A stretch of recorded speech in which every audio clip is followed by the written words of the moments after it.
ಕನ್ನಡ ಚಲನಚಿತ್ರದ ಹೆಸರನ್ನು ಬಳಸಿದ ಉದಯ ಟಿವಿ ಧಾರಾವಾಹಿಗಳು. ಸಬ್ಸ್ಕ್ರೈಬ್ ಆಗಿಲ್ಲವೇ?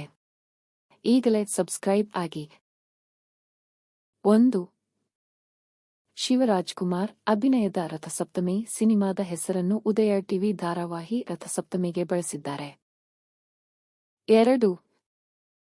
ಶಾಂಭವಿ ಸಿನಿಮಾದ ಹೆಸರನ್ನು ಉದಯ ಟಿವಿ ಧಾರಾವಾಹಿ ಶಾಂಭವಿಗೆ ಬಳಸಿದ್ದಾರೆ. 3.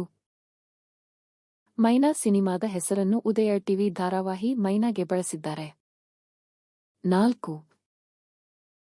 ಶ್ರೀಧರ್ ಮಾಲಾಶ್ರೀ ಅಭಿನಯದ ಮಾಂಗಲ್ಯ ಸಿನಿಮಾದ ಹೆಸರನ್ನು ಉದಯ ಟಿವಿ ಧಾರಾವಾಹಿ ಮಾಂಗಲ್ಯಗೆ ಬಳಸಿದ್ದಾರೆ. 5. ಅನಂತ್ ನಾಗ್ ಅಭಿನಯದ ಶಾಂತಿ ನಿವಾಸ ಸಿನಿಮಾದ ಹೆಸರನ್ನು ಉದಯ ಟಿವಿ ಧಾರಾವಾಹಿ ಶಾಂತಿ ನಿವಾಸಗೆ ಬಳಸಿದ್ದಾರೆ. 6. ವಿಜಯ್ ರಾಘವೇಂದ್ರ ರಮ್ಯಾ ಅಭಿನಯದ ಸೇವಂತಿ ಸಿನಿಮಾದ ಹೆಸರನ್ನು ಉದಯ ಟಿವಿ ಧಾರಾವಾಹಿ ಸೇವಂತಿಗೆ ಬಳಸಿದ್ದಾರೆ.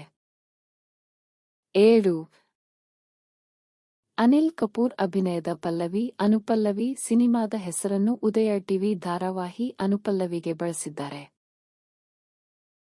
8. ದಿಗಂತ್ ಐಂದ್ರಿತಾ ರೇ ಅಭಿನಯದ ಪಾರಿಜಾತ ಸಿನಿಮಾದ ಹೆಸರನ್ನು ಉದಯ ಟಿವಿ ಧಾರಾವಾಹಿ ಪಾರಿಜಾತಗೆ ಬಳಸಿದ್ದಾರೆ. 9.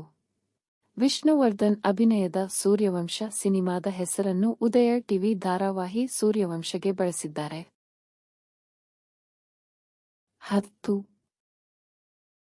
ರಾಜ್ಕುಮಾರ್ ಅಭಿನಯದ ಕಸ್ತೂರಿ ನಿವಾಸ ಸಿನಿಮಾದ ಹೆಸರನ್ನು ಉದಯ ಟಿವಿ ಧಾರಾವಾಹಿ ಕಸ್ತೂರಿ ನಿವಾಸಗೆ ಬಳಸಿದ್ದಾರೆ.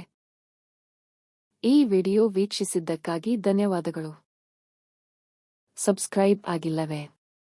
ಈಗಲೇ ಸಬ್ಸ್ಕ್ರೈಬ್ ಆಗಿ.